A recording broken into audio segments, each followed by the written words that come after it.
வணக்கம். இது நியூஸ் ஃபர்ஸ்டின் மதிய நேர பிரதான செய்தி. உங்களோடு இணைந்து கொள்ளும் நான் டில்ஷாட் தேவதாசன். முதலில் தலைப்புச் செய்திகள். அத்துருகிரிய விமான விபத்தில் 4 பேர் உயிரிழப்பு, ஒருவருக்கு காயம். விமான விபத்து தொடர்பில் ஆராய்வதற்கு விசாரணை குழு நியமனம். டங்கடுவ பகுதியில் துப்பாக்கி பிரயோகம், 2 காயம்.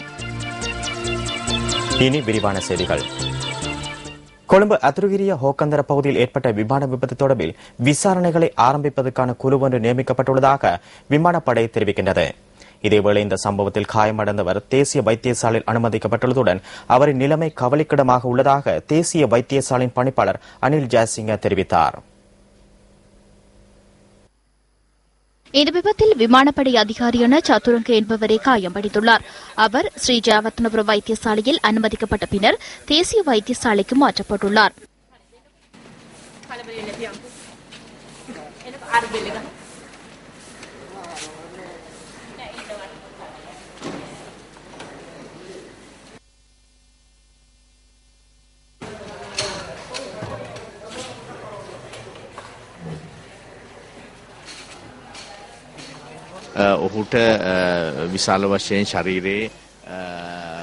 அவரது உடலில் அதிகமான எரிகாயங்கள் ஏற்பட்டுள்ளன.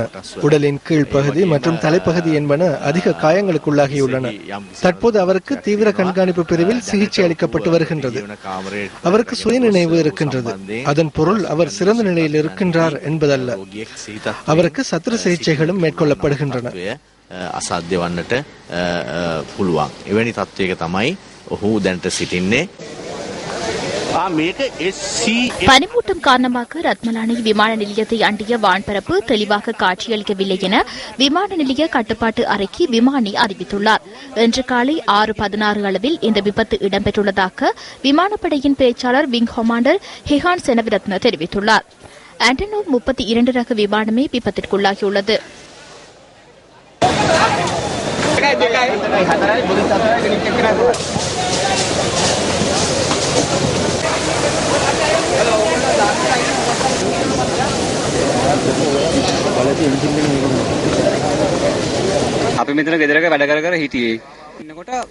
நாங்கள் வீட்டில் இருந்தோம். திடீரென்று சத்தம் ஒன்று கேட்டது. டீ பழம்புடன் விமானம் இந்த பக்கத்திற்கு வந்தது. இடையில் ஒருவர் வீழ்ந்தார். நாங்கள் அவரை எடுத்தோம். நாம் ஓடி வரும் போது ஒருவர் வீழ்ந்து காணப்பட்டார். அவரை அப்புறப்படுத்தினோம். முன்னோக்கி செல்லும் போது கையை நீட்டி ஒருவர் கத்தினார். பின்னர் அவற்றை உடைத்து அவரை வெளியே எடுத்தோம். கையில் எரிகாயங்கள் இருந்தன. அவர் பேசவில்லை, ஆனாலும் கூச்சலிட்டார். விமானம் விபத்திற்குள்ளான போது விமானி அடங்கலாக 5 பயணித்துள்ளதுடன் அதில் 4 பேர் உயிரிழந்துள்ளனர்.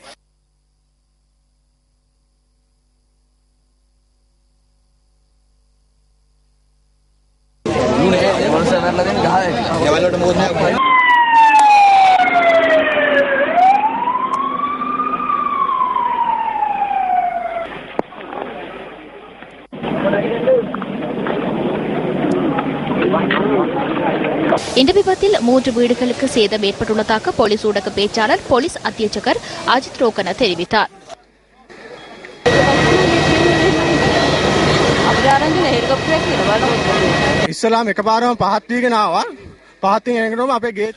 விமானம் தாழ்வாக பறந்தது. திடீரென வீட்டின் கூரையை உடைத்துக் கொண்டு தீப்பிழம்புடன் வெடித்தது. பாத்திரங்களில் நீரை கொண்டு சென்று ஊற்றிதான் அவர்களை காப்பாற்றினோம். ஒருவரை காப்பாற்றினோம்.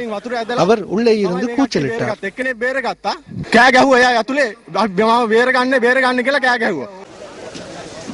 கட்டுநாயக்கவிலிருந்து ரத்மலானி நோக்கி சென்று கொண்டிருந்த விமானம் விபத்திற்குள்ளாகியுள்ளது. இது தொடர்பில் விசாரணைகளை ஆரம்பிக்கும் வரை விபத்திற்கான உரிய காரணத்தை கூற முடியாது என விமானப்படை பேச்சாளர் குறிப்பிட்டார். இதேவேளை விபத்திற்குள்ளான விமானத்தின் பாகங்கள் முச்சக்கர வண்டிகளில் எடுத்து செல்லப்பட்டுள்ளதாக தகவல் கிடைத்துள்ளதாக விமானப்படை பேச்சாளர் குறிப்பிட்டார். இது விசாரணைகளுக்கு தடையாக அமையும் எனவும் அவர் குறிப்பிட்டார். அவ்வாறு விமானத்தின் பாகங்கள் எடுத்து செல்லப்பட்டிருந்தால் அவற்றை மீள ஒப்படைக்குமாறு விமானப்படை பேச்சாளர் வேண்டுகோள் விடுத்துள்ளார். அத்துருகிரிய ஹோக்கந்த பகுதியில் இடம்பெற்ற விமான விபத்து தொடர்பில் தெளிவூட்டும் ஊடகவியலாளர் சந்திப்பு ஒன்று இன்று நடைபெற்றது. இந்த விபத்து தொடர்பில் விசாரணைகளை மேற்கொள்வதற்கு ஏர் கமாண்டர் ரவி ஜெயசிங்க தலைமையில் விசாரணை குழு ஒன்று அமைக்கப்பட்டுள்ளதாக விமானப்படையின் குழுக்களின் அதிகாரி air vice marshal Gagan Bulathsinghala தெரிவிக்கின்றார். SMC 600 N32 SMC 864 என்ற விமானம் இன்று 6:20 அளவில் விபத்துக்குள்ளாகியது. விமானியாக ஸ்காட் லீடர் MWM அபேவர்தன செயற்பட்டார். உதவி விமானியாக flight lieutenant AD Amarathunga, flight sergeant Priyantha விமானத்தின் பொறியியலாளராகவும் செயற்பட்டார். JC சதுரங்க மற்றும் கோப்ரல் விஜயரத்ன ஆகியோரும் இருந்தார்கள். இந்த விமானம் கட்டுநாயக்கவிலிருந்து புறப்பட்டு சென்று ரத்மலானையில் தரையிறக்க முற்பட்ட போது இந்த அனர்த்தம் ஏற்பட்டுள்ளது. கட்டுப்பாட்டறையுடன் தொடர்பினை ஏற்படுத்திய போது விமானத்தில் கோளாறுகள் இருந்ததாக அவர்கள் அறிவிக்கவில்லை. அந்த சந்தர்ப்பத்தில் தெளிவு மிகவும் குறைவாகவே காணப்பட்டுள்ளது. ஏன் இவ்வாறு இடம்பெற்றது என்பது தொடர்பில் விசாரணைகள் முன்னெடுக்கப்படுகின்றமையால் எதனையும் உறுதியாக கூற முடியாது. පරීක්ෂණ කටයුතු කරගෙන යන නිසා අපිට දැම්ම මේකට මේ කන්ක්ලූෂන් එකකට එන්න බෑ. நாட்டின் சகல மாவட்டங்களின் தேர்தல் தெரிவத்தாட்சி அதிகாரிகளும் கொழும்பிற்கு அழைக்கப்பட்டுள்ளனர்.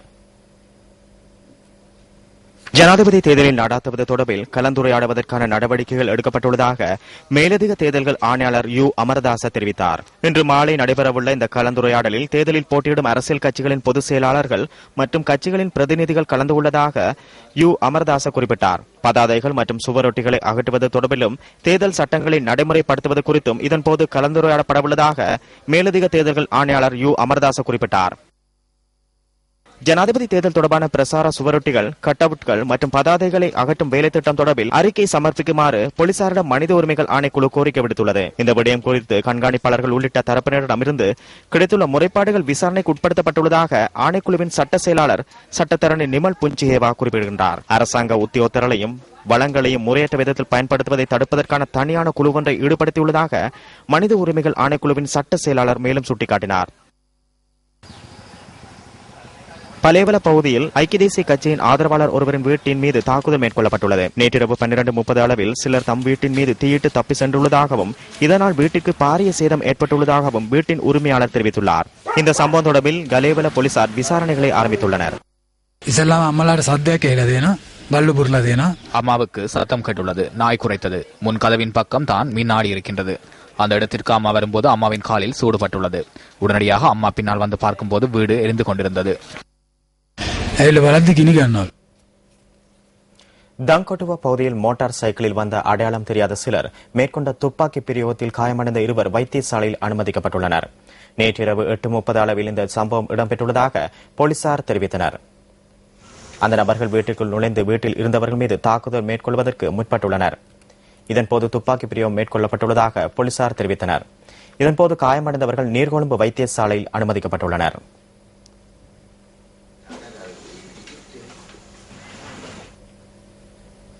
தேர்தல் மேடைகளில் தெரிவிக்கப்பட்ட கருத்துக்கள் சில அடுத்து.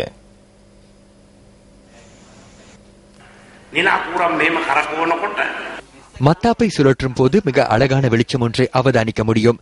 சிறிது நேரத்தின் பின்னர் மத்தாப்பை கையில் எடுத்து பார்த்தால் சூடான இரும்பு துண்டு ஒன்றை மாத்திரமே கையில் எஞ்சியிருக்கும்.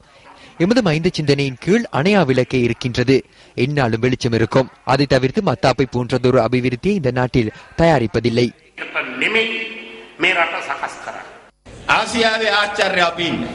ஆசியாவின் ஆச்சரியத்தில் நாங்கள் இருக்கின்றோம். எனினும் எமக்கு 3 வேளை உணவை உண்ண முடியாதுள்ளது. நீங்கள் அபிவிருத்தியை கண்ணால் கண்டுள்ளீர்களா? உண்ண உணவு இல்லை என கூறி தாய் 2 பிள்ளைகளுடன் கிணற்றில் குதிக்கின்றார். விவசாய கடனை செலுத்த முடியவில்லை என கூறி விவசாயி மற்றும் அவரது மகள் ஆகியோர் நஞ்சருந்துகின்றனர். பிள்ளைகளுக்கு சுமையாக இருக்க முடியாது என கூறி அம்மாவும் அப்பாவும் 2 பேரும் இணைந்து நஞ்சருந்துகின்றனர். அபிவிருத்தி அடையும் நாடுகளில் கேள்வியுறும் விடயங்கள் அல்ல இவை. எனினும் இவை ஆச்சரியம் என இந்த நாட்டின் ஆட்சியாளர்கள் எண்ணுகின்றனர். சிறிசேன இன்று அந்த பக்கத்திற்கு சென்றுள்ளார். நான் எதுவும் கூற மாட்டேன். எதிர்காலத்தில் என்ன நேரப் போகின்றது என்பது உங்களுக்கு தெரியும். பல்வேறான விடயங்களை கூறுகின்றனர். எனினும் யார் என்ன கூறினாலும் திறமையானவர்கள் மற்றும் தனித்துவம் மிக்கவர்கள் இன்று இந்த பக்கத்திற்கு வந்துள்ளனர். எல்லோருமே கட்சியின் கம்மம் பில ஸ்ரீலங்கா சுதந்திர கட்சிக்கும் ஜனாதிபதிக்கும் ஆதரவு வழங்க இந்த பக்கத்திற்கு வந்துள்ளார். நாளை அல்லது நாளை மறுதினம் மேலும் பலர் வருகின்றனர். ஜனாதிபதி தேர்தல் வந்ததன் பின்னர் செல்வந்தர்கள் ஆகியுள்ளனர். ஏனெனில் ஜனாதிபதி தேர்தல் அறிவிக்கப்பட்டதன் பின்னர் திரிசேரியில் உள்ள பணத்தை முழுமையாக எடுத்துள்ளனர். எதிர்காலத்தில் அரச ஊழியர்களுக்கு சம்பளத்தை செலுத்தக்கூட நிதி இருக்காது. இந்த நாடு பல்வேறு பிரச்சனைகளை எதிர்கொண்டுள்ளது. இந்த சர்வாதிகார முறைமை தொடருமே ஆனால் இந்த நாடு 88 மற்றும் 89 ஆண்டுகளில் ஏற்பட்ட போராட்டங்களுடனான சமூக அமைப்புகள் உருவெடுக்கக்கூடும். இந்த சமூக சீர்திருத்தத்தை உடனடியாக முன்னெடுக்க வேண்டும். மனிதாபிமான பணிகளை முன்னெடுப்பதற்கு வயதோ உடல் அமைப்போ தடை அல்ல என்பதை பறைசாற்றும் சம்பவம் ஒன்று இன்று மட்டக்களப்பில் பதிவாகியுள்ளது. நாட்டில் உள்ள அனைவருக்கும் முன்னுதாரணமாக இந்த சம்பவம் தொடர்பான தகவல்கள் அடுத்து. மட்டக்களப்பு மாவட்டத்தில் தொடர்ந்து பெய்து வரும் மழையினால் மாவட்டத்தில் உள்ள தாழ்நில பகுதிகள் வெள்ளத்தில் மூழ்கியுள்ளன. இந்த நிலையில் வெள்ளத்தில் மூழ்கியுள்ள மாவடி பாலத்திற்கு அருகில் நீர்வாழ் தாவரங்களை அகற்றும் பணிகள் நீர்ப்பாசன திணைக்களத்தினால் இன்று முன்னெடுக்கப்பட்டன. இந்த நடவடிக்கையில் ஈடுபட்ட மாற்று ஆற்றல் உள்ளவரின் செயற்பாடு அனைவரது கவனத்தையும் ஈர்த்தது.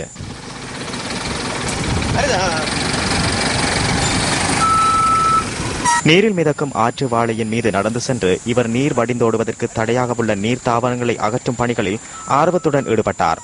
சல்வீனியா, ஆற்று வாழை போன்ற தாவரங்களை கனரக வாகனங்கள் ஊடாக அகற்றும் நடவடிக்கைகள் முன்னெடுக்கப்பட்ட போதிலும் மாற்றுத்திறனையும் பொருட்படுத்தாது மனோபலத்துடன் இந்த கைங்கரியத்தில் ஈடுபட்ட இவரது செயல் பாராட்டத்தக்கதாகும். மனதால் உயர்ந்து நிற்கும் இவரின் மனிதாபிமான பணி மெச்சத்தக்கதே. இத்துடன் நியூஸ் ஃபர்ஸ்டின் மதிய நேர பிரதான செய்தி நிறைவு பெறுகிறது.